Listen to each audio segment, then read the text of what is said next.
Hi everyone, आज हम समझते हैं रेस्पिरेशन। रेस्पिरेशन का क्वेश्चन जो नॉर्मली आता है वो आता है कि हमें ग्लूकोज ब्रेकडाउन के बारे में बताना है कि ग्लूकोज ब्रेकडाउन कितने टाइप का होता है, ये कहाँ कहाँ होता है एंड अदर रिलेटेड क्वेश्चंस। अच्छा, रेस्पिरेशन होता क्या है? रेस्पिरेशन वो प्रोसेस होती है जहाँ पे हमारी बॉडी में ग्लूकोज को क्या करते हैं, ग्लूकोज को छोटे छोटे मॉलिक्यूल्स में ब्रेक करते हैं और उसमें क्या होता है, एनर्जी रिलीज होती है। ये एनर्जी रिलीज किसकी फॉर्म में होती है? ये एनर्जी रिलीज होती है in the form of ATP. ये एटीपी जब रिलीज होता है तो ये हमारे नॉर्मल डे टू डे जो हमारे काम होता है उसमें यूज होता है। एटीपी क्या होता है? Adenosine triphosphate. ये हमारी एनर्जी करेंसी होती है। ठीक है, समझते हैं। ग्लूकोज क्या होता है? ग्लूकोज 6 कार्बन का मॉलिक्यूल होता है, यानी total number of carbon in glucose is 6। Formula अगर किसी को जानना हो तो इट इज C6H12O6।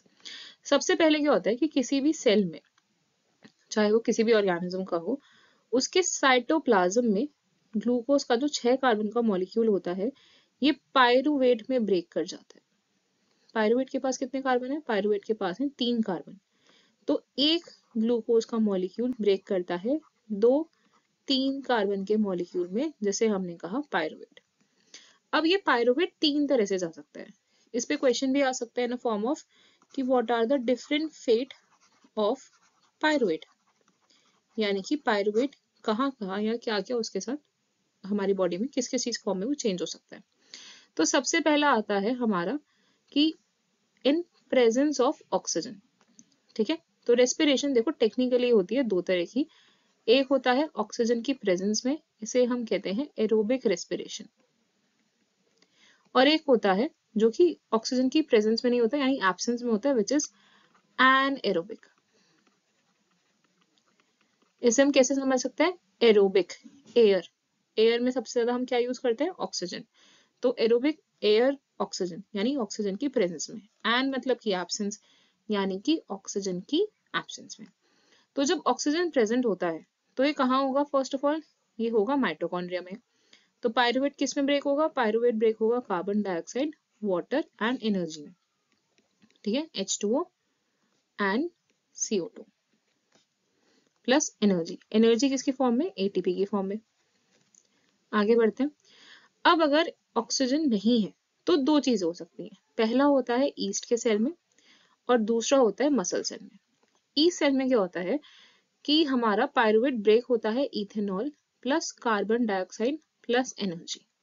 ठीक है, और हमारी बॉडी में क्या होता है? हमारी बॉडी की मसल सेल में देखो, जब हम बहुत ज्यादा एक्सरसाइज करते हैं या फिर भागते हैं तो हमारी बॉडी में हार्ट तेज तेज ब्लड को पंप करना शुरू करता है, पर ऑक्सीजन इतनी जल्दी हमारे मसल सेल तक नहीं पहुंच पाती, जिसकी वजह से हमारे मसल सेल को एक मतलब फोर्सफुली एनारोबिक रेस्पिरेशन करना पड़ता है।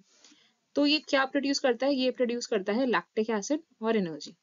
इसमें कार्बन डाइऑक्साइड नहीं बन रही है, फर्स्ट थिंग। सेकेंड थिंग, ये लैक्टिक एसिड की वजह से ही जो हमें क्रैम्प्स पड़ते हैं, जो हमें दर्द होता है, वो इस वजह से होता है। ठीक है, अब कुछ चीजें और समझते हैं। देखो, जो हमारा एरोबिक रेस्पिरेशन है इसमें कंप्लीट ब्रेकडाउन है हमारे ग्लूकोज का। ठीक है, 1 कार्बन का मॉलिक्यूल ब्रेक्स इनटू 1 कार्बन का कार्बन डाइऑक्साइड, 1 कार्बन का ग्लूकोज, सॉरी हाँ, 6 कार्बन का ग्लूकोज ब्रेक्स इनटू 1 कार्बन का कार्बन डाइऑक्साइड। वेयर एज जो एनएरोबिक रेस्पिरेशन होता है इसमें इनकम्प्लीट ब्रेकडाउन होता है। इसी वजह से जो एरोबिक रेस्पिरेशन होता है वो मैक्सिमम एनर्जी प्रोड्यूस करता है, और जो एनएरोबिक रेस्पिरेशन होता है ये कम एनर्जी प्रोड्यूस करता है। ठीक है, ये हो गया।